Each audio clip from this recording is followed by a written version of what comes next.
하나님 말씀 사도행전 22장에서 말씀 보겠습니다.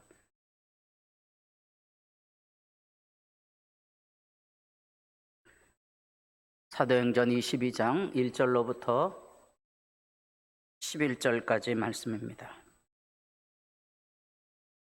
부형들아, 내가 지금 여러분 앞에서 변명하는 말을 들으라. 그들이 그가 히브리 말로 말함을 듣고 더욱 조용한지라. 이어 이르되, 나는 유대인으로 길리기아 다소에서 났고 이 성에서 자라 가말리엘의 문화에서 우리 조상들의 율법에 엄한 교훈을 받았고 오늘 너희 모든 사람처럼 하나님께 대하여 열심히 있는 자라. 내가 이 돌을 박해하여 사람을 죽이기까지 하고 남녀를 결박하여 옥에 넘겼노니 이에 대제사장과 모든 장로들이 내 증인이라. 또 내가 그들에게서 담에서 형제들에게 가는 공문을 받아가지고 거기 있는 자들도 결박하여 예루살렘으로 끌어다가 형벌받게 하려고 가더니 가는 중 다메섹에 가까이 갔을 때 오정쯤 되어 호련히 하늘로부터 큰 빛이 나를 둘러 비치매 내가 땅에 엎드러져 들으니 소리 있어 이르되, 사울아 사울아, 내가 왜 나를 박해하느냐 하시거늘 내가 대답하되, 주님 누구시니까 하니 이르시되, 나는 네가 박해하는 나사렛 예수라 하시더라. 나와 함께 있는 사람들이 빛을 보면서도 나에게 말씀하시는 이의 소리는 듣지 못하더라. 내가 이르되, 주님 무엇을 하리이까? 주께서 이르시되, 일어나 다메섹으로 들어가라. 내가 해야 할 모든 것을 거기서 누가 이루리라 하시거늘 나는 그 빛의 광채로 말미암아 볼 수 없게 되었으므로 나와 함께 있는 사람들의 손에 끌려 다메섹에 들어갔노라. 아멘.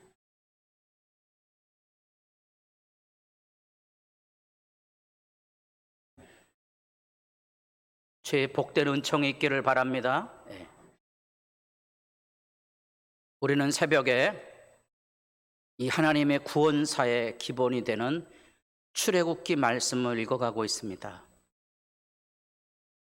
세계를 지배하는 애굽 제국에 바로의 폭정에서 자기 백성을 구원해내시고 물을 가르셔서 죽음의 자리에서 자기 백성을 마른 땅처럼 건너오게 하시고 신의 산에서 만나주신 이야기를 읽고 있습니다. 그때 하나님께서 친히 신의 산 꼭대기에 찾아오셔서 불과 광채와 천둥 번개 가운데 자기 백성을 만나 주십니다. 그때 이스라엘 백성은 그 하나님과의 만남에 벌벌 떨었던 거지요. 그리고 하나님께 약속을 했습니다. 하나님 무서우니까 대리자를 보내시면 우리가 그 대리자 곧 모세를 통하여 행한 말씀을 우리가 다 듣고 순종하겠습니다 하고 약속을 했지요. 모세의 말을 들었을까요? 안 들었을까요? 잊어버리는 거죠. 신의 산 영광을 만났던 이스라엘 백성이 말씀을 잊어버리는 거예요. 그리고 그들은 하나님 앞에 거역하는 행동을 하기 시작하죠. 거역의 표현이 이제 원망과 불평이란 말이 나옵니다. 여러분들은 예수를 어디서 만났습니까? 어떻게 만났습니까? 여기 예수 만난 사람들 있다면 다 벌벌 떨고 거꾸러져서 주님 앞에 엎드러졌을 텐데 언제입니까? 어떻게 만나셨습니까? 그 예수 그리스도의 구원의 영광 앞에 설 때 인간은 참회하고 하나님의 말씀대로 살도록 성령을 받았거든요. 근데 그 성령의 음성을 이제 이스라엘 백성들처럼 잊어버리고 사는 거죠. 말씀이 졸립다는 분들이 상당히 많아요. 왜 그런 거 아니? 광야 이스라엘 백성들이 다 말씀 다 졸렵다고 그랬잖아요. 말씀 안 들었죠? 예. 출애굽기 17장에 사흘길이 못해서 하나님을 거역하던 이스라엘 백성들이 물 달라, 떡 달라, 고기 달라 외치고 결국은 그들이 하나님 앞에 보인 말이 뭐죠? 하나님이 우리 가운데 계신가 안 계신가 그랬다 그랬잖아요. 여러분들이 하나님의 말씀을 읽으면 지금 우리는 과연 이스라엘 백성들처럼 다르게 하나님의 말씀을 듣고 사는 걸까?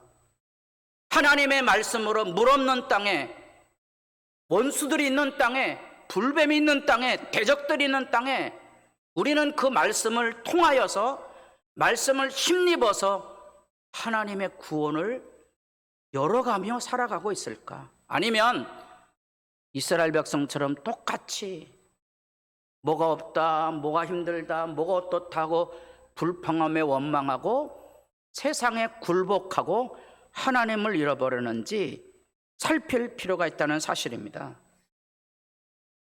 우리는 우리 인생에서 예수 이야기를 과연 하고 살아가는가? 예수 이야기. 오늘 방송에서 한 연예인 가정이 나와서 가정 이야기를 하는데 그 한 50대쯤 된 아내가 자기 남편이 연예인에다가 뭐 잘 나가지도 않는데 뭐 집에서 큰 소리 치고 또 시가하고의 갈등이 너무 심해져서 이 아내가 뭘 결정하는 거 아니? 야, 이젠 더 이상은 못 살겠다고 이혼을 하기로 결정을 합니다. 이혼을 하려니까 내가 나가서 그럼 어떻게 살지? 그래서 나가 살 궁리를 하기 위해서 대학원에 입학을 했다는 거야. 나이 50이 넘어서 학교 공부를 머리에 쥐가 나도록 싸워서 공부해서 자격증도 따고 취직도 할 수 있을 거예요. 이제 뭐 하면 되지요? 이혼하면 되겠는데 뭐라고 말하는 거니? 지금 생각해보면 누구한테 감사한다고요? 자기 남편에게 감사한다는 거예요. 왜요? 그 위기가 아니었다면 자기가 그 어려운 공부를 다 해낼 수 없었을 거라는 거예요. 이렇게 얘기하면 가슴이 뜨끔뜨끔 하셔야 되는데 여러분은 예수 믿는 사람입니까? 믿지 않는 사람입니까? 여러분은 이혼하셨습니까? 감사하며 사셨습니까? 여러분은 원수 맺고 사셨습니까? 사랑하며 사셨습니까? 우리에게 예수님은 어디 계십니까? 우리에게 예수님이 계셔야 되지 않습니까? 예수님 때문에 우리의 삶에 하나님의 구원이 있는 사람이야만이 예수 믿는 사람 아닙니까? 구원이라는 말은 이런 이원 이런 거 얘기하는 게 아니고요. 구원이라는 기본 개념은 물에서 건짐을 받았다는 모세의 이름처럼 예수는 우리로 하여금 죽음의 자리, 즐거움의 자리, 세상 파산의 자리, 저주의 자리에서 우리를 건져내신 그 이름이 예수님이시죠. 그래서 우리가 예수를 뭐라고 부른다고요? 임마누엘, 하나님이 우리와 함께 하신 거예요. 그래서 내가 이겨냈어야 되는 거예요. 그래서 내가 감사하며 살아야 되는 거지요. 그래서 내가 하나님 앞에 기뻐하며 살아야 되는 거고요. 내 인생의 내일이 두렵지 않으셔야 돼요. 왜? 앞으로도 나를 건져주신 하나님께서 나를 구원해 주시고 돌보아 주실 것이기 때문에 그런 거지요. 그 이야기가 예수 이야기거든요. 여러분들에게 예수님 어떤 분이십니까?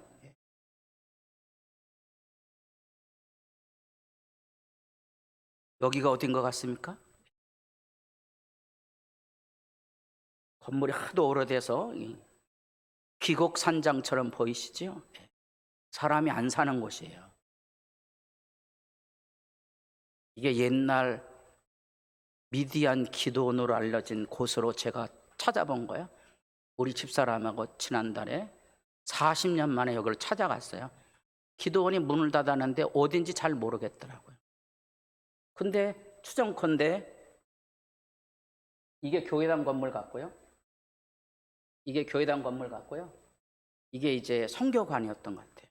우리 집사람이 40년 전에 목사님 집회하는데 반주하러 여기 따라왔다가 역사적인 만남이 이루어졌습니다. 이 밑에서 저는 지금 사역을 준비하고 죽을 고비를 만나고 있었는데 우리 아내가 여기 와서 이제 만남을 가지게 된 거죠. 제 얼굴에 사색이 있는 것을 보고 다음에 저를 여기를 만나러 왔어요. 위대한 썸띵이 일어난 거예요. 그게 40년 됐어요. 그래서 우리 집사람이 종종 얘기하는 자리입니다. 당신이 나 안 만났으면 착각은 자유고 더 좋은 사람 만날 수 있었을 것입니다. 농담이고요. 어쨌든 예수 이야기를 해줄 수 있는 사람은 행복한 사람이고요. 여기 갔다 오면서 우리 집사람하고 얘기했어요. 야, 영광 기도는 40년이 돼도 짱짱한데 우리 장로님 건강하셔야 되는데 장로님 건강하실 때 그 장타령 찬송 녹화해놔야 되는데 그거 이제 못 듣는데. 여러분, 예수 믿는다는 말은 과거의 사건이 아니고요. 예수 믿는다는 말은 죄가 씻겨지는 거예요.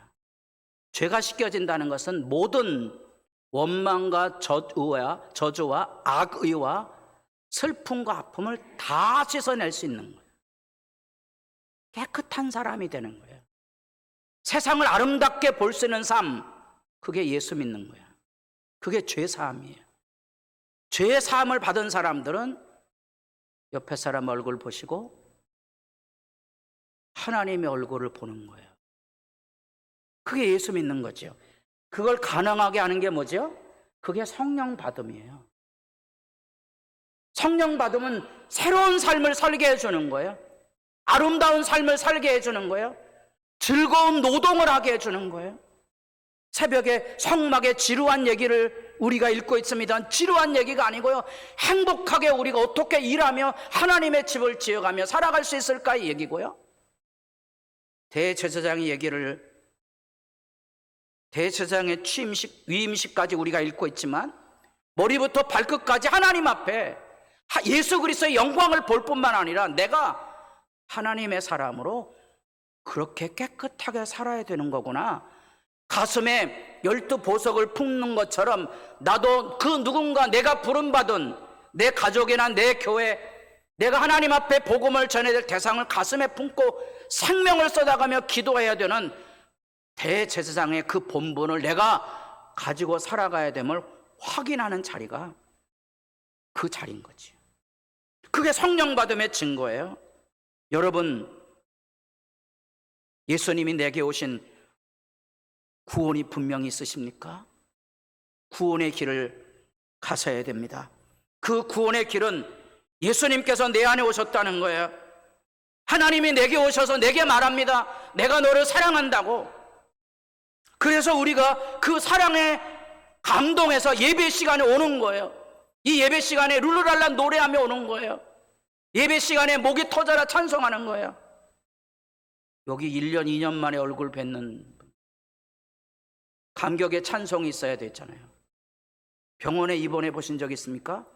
내가 예배할 수 있다는 게 얼마나 고마운 일인지, 그게 감격스러운 일인지, 우리가 살아가는 이유가 뭔지, 우리가 예배하는 이유가 뭔지 우리가 분명히 고백하고 전하고 나누는 예수 믿음이 우리 안에 있는가, 그것을 오늘 말씀은 우리에게 들려주고 있는 거지.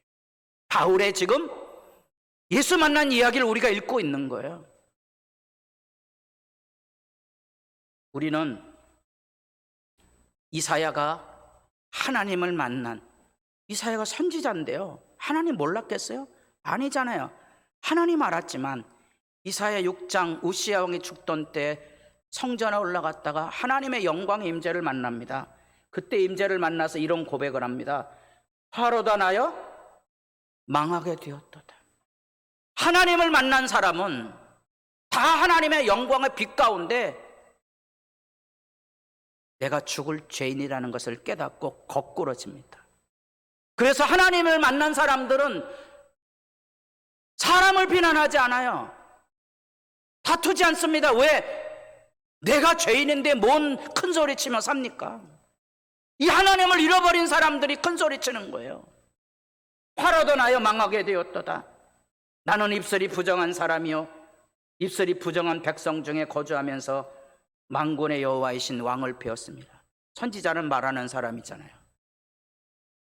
자기가 선지자라고 생각했는데 사실은 아니라 나는 하나님 앞에 범죄자라는 거예요. 이 더러운 입술로 하나님의 말씀을 전한 선지자로 서 있다는 사실 앞에 자괴해서 거꾸로 진 거지요.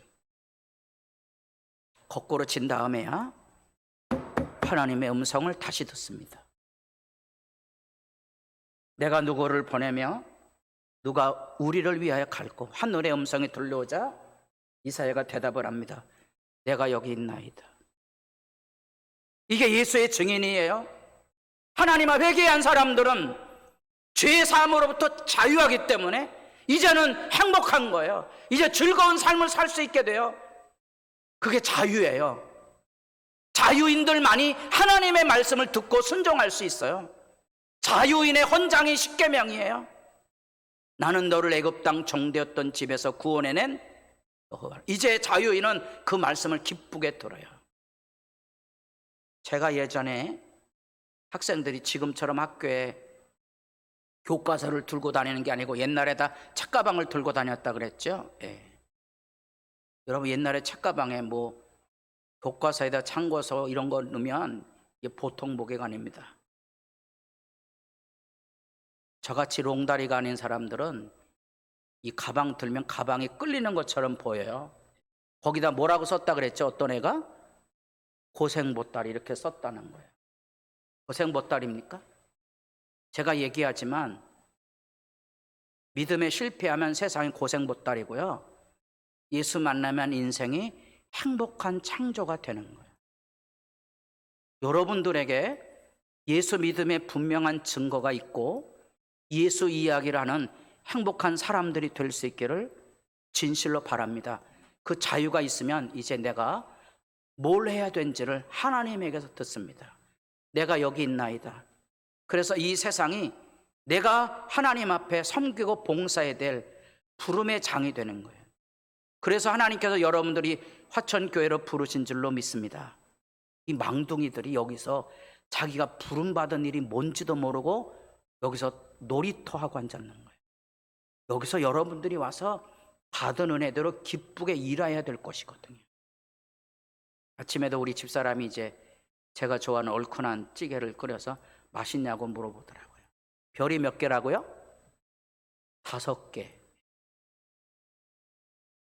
우리가 살아가는 삶의 자리가 하늘의 행복의 이야기를 나누는 곳이에요. 그래서 우리가 함께 주님의 일에 참여하는 거예요. 예수님께서 부활하시고 두려워 떨던 제자들 가운데 찾아왔는데 안타깝지만 누가 없었다고요? 도마가 없었죠. 예수님이 살아나셨다고 도마는 믿지 못했습니다. 그 다음 주에 다시 나옵니다. 예수님이 누구 때문에 오셨을까요? 도마 때문에 왔겠죠. 예수님이 그런 분이에요. 다시 오시는 거예요. 도마에게 내 손가락을 이리 내밀어 내 손을 보고 내 손을 내밀어 내 옆구리에 창에 찔린 자국, 손에 박힌 자국 넣어보라고요. 예수님이 증거를 보이시는 거예요. 예수님은 귀신이 아니에요. 예수님 환상이 아니에요. 만져볼 수 있어야 되는 거예요. 만져볼 수 있어야 되는 거예요. 그리하여 믿음 없는 자가 되지 말고 믿음 없는 길로 가지 마세요. 믿음의 길로 가셔야 돼요. 믿음 없는 자의 길로 가면 멸망으로 가는 거예요. 믿는 자의 길로 가셔야 되는 거예요. 하나님을 향하여 날마다 믿음으로 일어서셔야 돼요. 믿음에 깨어나셔야 돼요. 내가 여기 있나이다 하고 하나님의 말씀에 순종하셔야 돼요. 도마가 그때서야 거꾸로집니다. 나의 주님이시여, 나의 하나님이십니다. 이 나의 주라는 말이 위대한 신앙 고백의 말이 되는 거예요. 어느 학자들은 이 말이 이때로부터 부활하신 예수님을 표현하는 말이 주라는 말, 일반적인 헬라어에 다시 당대에 쓰는 헬라어에 그냥 주인, 선생, 스승이라는 의미를 가지고 있는데 이제 기독교인들은 그 말 안에 주라는 말을 부활의 영광 가운데 계신 예수님, 부활하셔서 내게 찾아오신 예수님을 표현하는 말을 주님이라고 부른 거예요. 이 주라는 말의 감격을 바울도 기억해요. 누가 이 주라는 말을 생생하게 보여줬는가 하니 스데반이 보여준 거죠. 돌을 던져 죽어가는 그 고통의 순간 안에 스데반의 얼굴 속에서 주가 누구인 줄 알았던 거예요. 저들이 부르는 주가 누구지? 여기 나타나는 바울은 그걸 몰랐던 거예요. 양심의 가책이 생긴 거지. 저건 뭘까? 저들이 믿는 주가 누굴까? 오늘 본문에 혈기가 등등해서 사도행전 9장 6장에 가보면 설기가 이 콧바람에 사람 잡아 죽이려고 하는 악의가 콧바람으로 막 새어나오는 그렇게 나가는 중에 광채로 주님을 만나게 되죠. 10절 내가 이르되 주님 무엇을 하리까? 8절 내가 대답하되 주님 누구시니까? 주라는 말을 쓰기 시작합니다. 이 주라는 말의 감격이 바로 스데반으로 이어지는 거죠. 도마에게서 스데반에게로 지금 바울의 고백 속 생생하게 부활하신 예수님을 만났던 신앙 고백이 이 한 단어에 담겨져 있는 신비로운 메시지입니다. 여러분들에게도 예수님이라는 말을 살아계신 하나님께서 내게 오신 그 사건으로 고백하는 사람, 그 삶이 여러분들에게 열려질 수 있기를 소망합니다. 그것이 우리들이 세상을 살아가는 삶의 방식이 되는 거예요. 그 방식이 뭔고 하니 이렇게 예수님이 내게 오신 거예요. 이제부터 예수님에게서 죽었다가 다시 살아나신 예수님의 부활의 영광을 보고 우리도 다시 죽음의 자리, 질병의 자리, 절망과 고통의 자리에서 나를 건져주시는 주로서 예수를 만나고 예수의 말씀을 듣고 예수의 말씀에 순종하며 살아가는 삶이 예수 믿음의 삶인 거예요. 예수 믿는다는 것은 그런 점에서 예수 이야기에 대해서 할 말이 많으셔야 돼요. 여기 교회당에 와서는 정치 얘기하는 데가 아니에요. 누가 옳다 그르다 하는 얘기가 아니에요. 예수님이 어떻게 말씀하시고 어떻게 이기게 하시고 어떻게 고쳐주시고 어떻게 도와주셨는지 예수 이야기에 감격하는 곳이 그게 교회고요. 그게 교인들이에요. 예수 믿으십시오. 예수 이야기를 해줄 수 있는 사람들이 필요한 겁니다. 예수 믿기 이전의 삶과 예수 믿음 이후의 삶이 뭐가 달라졌는가? 우리는 지금 예수 이야기 중에 예수 믿기 이전의 삶에서 믿음의 삶 중에 어떻게 예수를 만났는지를 오늘 본문에서 읽었어요. 다음 주에 이제 어떻게 변화됐는가를 듣게 될 건데 여러분들에게는 예수님이 어떤 분이십니까? 여러분들에게 오셔서 어떻게 변화가 되었는지 여러분은 이 예수 이야기에 대해서 하나님을 우리 일상에서 만나는 행복한 증인으로 살고 있는지를 생각하는 거예요. 말씀이 우리의 그걸 깨워줍니다. 여기 바울은 자기 얘기합니다. 나는 예수 믿기 전에 다소 사람이라. 다소에서 났다. 그 당대 예루살렘 지역은 로마 세계로 말하면 촌동네죠.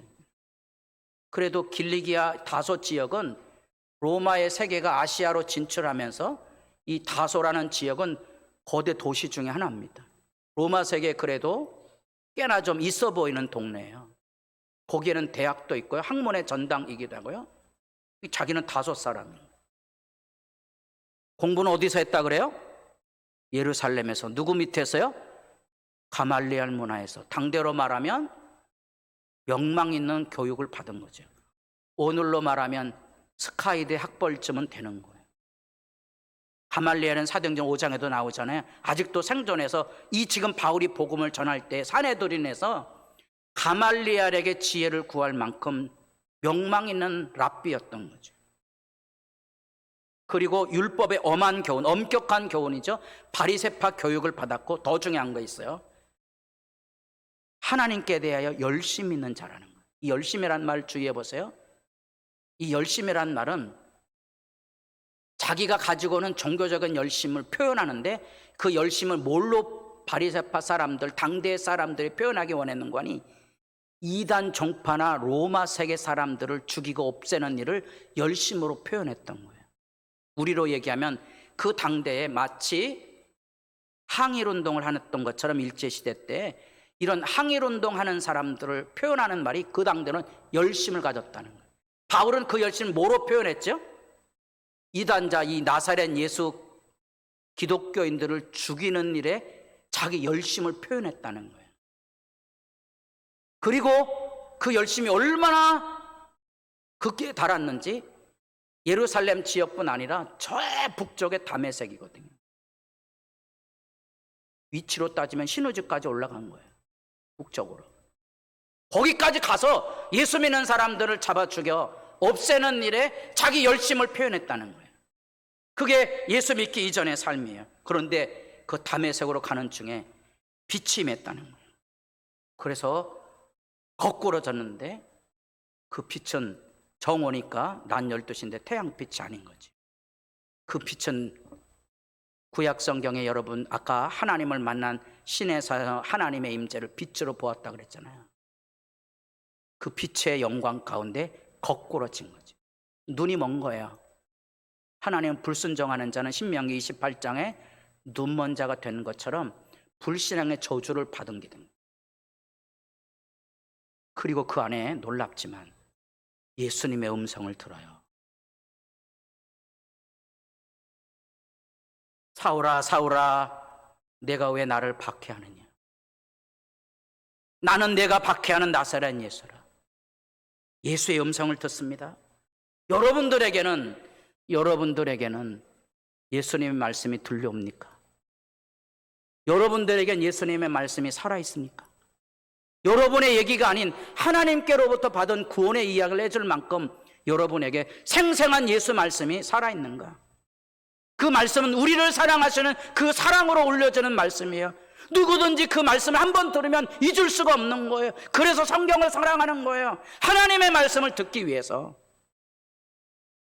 하나님의 말씀을 듣기 위해서. 여러분이 예수 이야기를 심지어 교회당 안에까지 와서도 행하지 못하는 이유가 뭔가요?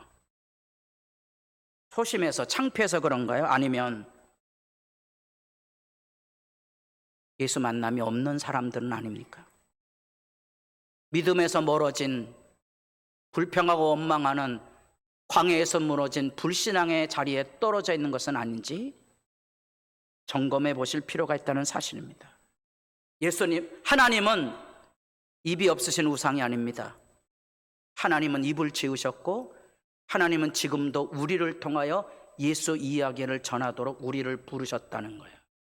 여러분들이 교회에서 해야 할 일이 있다면, 여러분들이 세상을 살아가며 해야 할 일이 있다면 여러분 입에 주신 하나님의 말씀을 전하고 가르치고 나누며 사는 거예요. 대단한 일을 하고 있는 게 아니에요. 어떻게 나는 예수 믿음 안에 하나님의 말씀을 힘입어서 세상의 구원받은 이야기를 하며 사는가 하는 거예요. 돈이 많은 사람대로, 없으면 없는 사람대로, 가난하면 가난한 대로, 병들었으면 병들었는 대로, 건강하면 건강한 대로, 거기서 어떻게 하나님이 내게 말씀하셔서 우리를 구원하셨는지 그 구원의 이야기를 우리가 전하며 살도록 하나님 우리에게 지금도 말을 거시고 내게 말씀하시고 내게 찾아오신다는 거죠. 우리는 그런데 왜 침묵하고 있습니까? 고린도서 15장에서 바울이 자기 만난 이야기를 요약을 합니다. 내가 받은 것을 먼저 너희에게 전하였노니 이는 성경대로 그리스도께서 우리 죄를 위해 죽으시고 장사 지난 바 되셨다가 성경대로 사흘 만에 다시 살아나사 맨 나중에 만삭되지 못하여 난 자 같은 내게도 보이셨느니라. 아까 제가 이 말씀을 읽을 때도 그랬죠.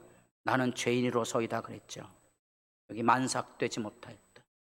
자기는 팔불출이라는 거예요. 아니 여기 아까 얘기했던 다소 출신에다가 가말리알 문화에 배웠어. 열심으로는 나사렛 교단 사람들 잡아 죽이는 일로 열심을 보여서 굉장한 허풍과 자랑거리가 있지만 아무것도 아니라는 거예요. 나는 팔싹동입니다. 나 같은 팔싹동이에게도 부활하신 예수님께서 나타나 보이셨다는 거예요. 여러분들에게 예수 이야기의 침묵이 믿음 없는 자리에 떨어져 있는 부끄러움을 드러내고 있지 않습니까? 예수 이야기를 하실 수 있습니까? 하나님은 여러분들을 예수 이야기하도록 성령의 증인으로 부르셨는데 왜 침묵하고 왜 세상을 사랑하고 세상의 이야기를 따라가고 있습니까? 주님께로 돌아가야 되지 않겠습니까? 너희는 그 은혜를 위하여 믿음으로 말미암아 구원을 받았으니 하나님의 선물이에요. 하나님의 선물이에요. 내가 믿음 열심을 가졌다고 해서 자랑할 게 아무것도 없어야 돼요. 내가 할 수 있는 자랑은 뭔고 하니? 선한 일에 열심하는 거예요. 예수 자랑하고 즐거움으로 교회 와서 노동하고 일하는 즐거움들을 실천해 가는 거지요. 하나님이 우리를 사랑하고 구원으로 부르신 그 증인의 삶을 살고 있는가? 지금 우리 시대 안에는 예수 증인을 잃어버린 세대, 교회당 안에서조차도 예수 이야기가 없는 침묵하는 이 어둠의 사실, 어쩌면 바지가리가 발발 떨리는데 하나님의 말씀이 언젠가는 닫혀질지 모르겠다. 왜? 사람들이 말씀을 듣지 않으니까 언젠가는 말씀을 닫아버릴 수도 있다는 사실이죠. 그게 선지자들이 두려워했던 절규고 호소예요. 여러분, 하나님의 말씀에 여러분 마음이 닫히지 않게 하십시오. 닫혀지면 구원의 희망을 잃어버립니다. 여러분, 이 교회 안에 하나님의 말씀이 닫혀지지 않도록 하나님의 교회 안에 여러분 하나님의 말씀을 열어달라고 기도하고 부르짖어 서셔야 됩니다. 하나님은 우리가 말하고 고백하고 있는 것처럼 하나님의 사람들을 통하여 그 역사를 이루고자 합니다. 바울이 디모데에게 말합니다. 내가 은혜 안에 강할 뿐 아니라 내게 들은 바를, 바울에게 들은 바를 디모데야, 너는 또 충성된 사람에게 동일하게 가르쳐줘라. 그가 또 다른 사람에게 예수 이야기를 전해줄 것이다. 이 예수 이야기는 우리가 들은 바고 눈으로 본 바고 우리의 손으로 만진 거지요. 예수 이야기는 살아있는 이야기입니다. 여기 여러 성도들이 지금 함께 손을 잡아주고 함께 지켜보며 예수님이 우리를 구원하셨다는 얘기로 함께 기뻐하고 즐거운 만남을 가지는 것이 교회입니다. 그 생생한 예수 이야기가 우리들 속에 살아있어서 여러분이 살아가고 있는 삶의 여정 안에 하나님의 구원을 기뻐하고 즐거워하는 하나님의 영광이 살아있기를 진실로 바랍니다. 그 얘기, 그 이야기를 나누는 주님의 교회가 될 수 있기를 바랍니다. 기도드리겠습니다.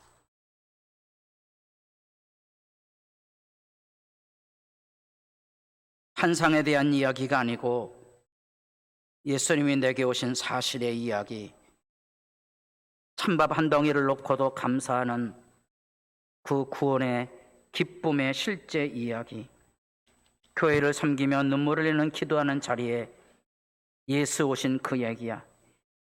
보통 즐거워 상함과 고통이 있는 그 자리에 주님이 내게 오셔서 우리를 위로하시고 싸매신 그 믿음의 이야기, 우리도 다 성령 안에서 예수의 증인이 되고 예수 이야기에 행복한 주의 백성으로 세상을 살아가게 하옵소서. 예수님의 이름으로 기도드립니다. 아멘.